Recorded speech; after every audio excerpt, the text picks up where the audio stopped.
Gilas Pilipinas may pag-asa pang makapasok sa second round. Pwede pa nga makapasok itong Gilas Pilipinas mga katurbo kung ma-upset nila bukas ang laro dito sa Italy.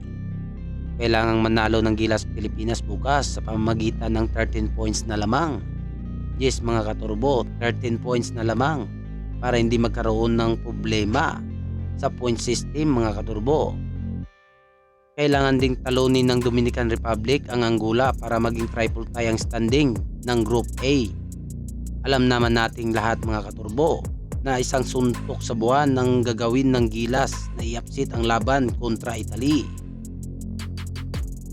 Pero mga katurbo, walang imposible sa mundo. Kahit malit ang tsansa ng Gilas Pilipinas bukas laban sa Italy, ay marami pa ring umaasa na baka matulad ang Italy sa Senegal na tinalo ng Gilas Pilipinas noong Spain FIBA World Cup 2014. Yes mga katurbo, isa lang tayo nang iniisip. Alam naman nating malayo ang power ranking ng Italy at Senegal kung pagbabasihan.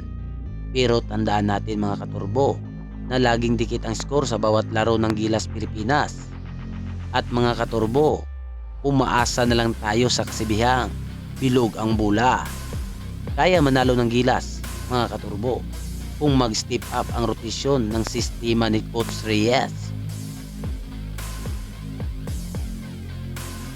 Kaya manalo ng Gilas sa Italy, ngunit ang makalamang ng 13 points ay isang bonus yun sa ating Gilas Pilipinas.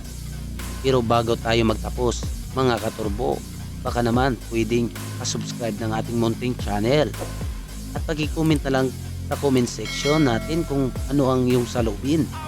Maraming salamat sa patunood mga katurbo.